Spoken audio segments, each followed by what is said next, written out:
అసలు BRS party వాళ్ళకు ఏది చేసినా కానీ కలిసి వస్తలేదబ్బా. కవితను లోపలేసిన కాడికెళ్ళి మరీ దారుణంగా ఉన్నది పూర్రల పరిస్థితి. ఇప్పటికే రోజుకో లీడర్ లెక్కన పార్టీలు మారుతుంటే ఇంకో దిక్కు పార్లమెంట్ ఎన్నికల కోసం ఉన్న లీడర్లు ప్రచారం కోసం పోతే చూడుర్రి జనాలు ఏం చేస్తుర్రో.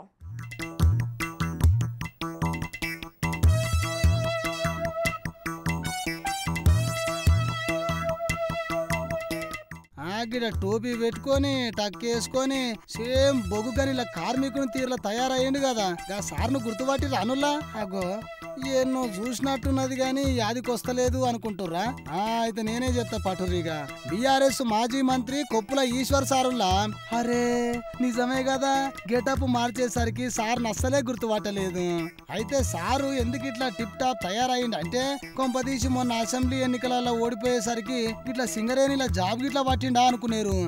కాదుల్లో ఇప్పుడు బీఆర్ఎస్ తరపున పార్లమెంట్ కు పెద్దపల్లి ఎంపీ అభ్యర్థిగా మాజీ మంత్రి కొప్పుల ఈశ్వర్ సార్ను నిలబెట్టింది కదా బీఆర్ఎస్ పార్టీ. అయితే ఎంపీ ఎన్నికల ప్రచారంలో భాగంగా సారు బొగ్గు గనికి ఇట్లా ఎంట్రీ ఇచ్చిండు అన్నట్టు. ఏడి పాట ఆడనే వాడాలంటారు కదా, అగో అందుకే అక్కడి డ్రెస్ కోడ్ వేసుకొని వచ్చిండు సారు.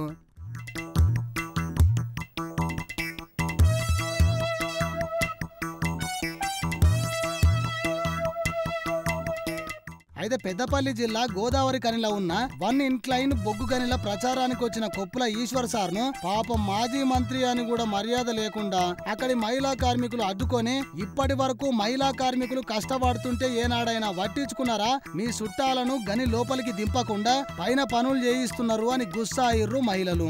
అనారోగ్యంతో బాధపడుతున్న కార్మికులను గని లోపలికి దింపుతున్నారు. ఏసీ రూమ్ లో ఉండే మీకు మా కష్టాలు ఎట్లా తెలుస్తాయని గరమయ్యిర్రు అక్కలు.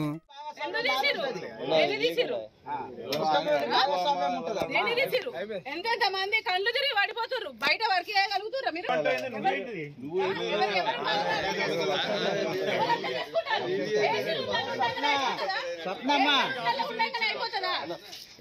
ఎవరికి తెచ్చిర్రు ఉద్యోగాలు, ఎందుకు ఇచ్చిర్రు, నువ్వు ఎట్లా వచ్చినావు? ఏమేర్పడుతుంది మీకు? ఏమేర్పెడుతుందండి? ఫ్యాన్ల కింద కూర్చోండి మీరు. 40 సంవత్సరాల కార్మికులు తిరుగుతాడు కానీ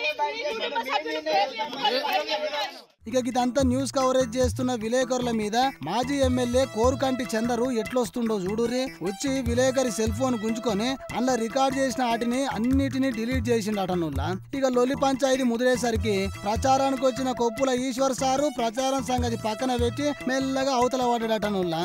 ఇప్పుడైతే తప్పించుకుంటావు సారు, కానీ రేపు ఎన్నికల రోజున మీ భవిష్యత్తు ఆళ్ల చేతుల్నే ఉంటదన్న సంగతి ఎట్లా మర్చినావు సారు? నీకు దండం పెడితే గాని.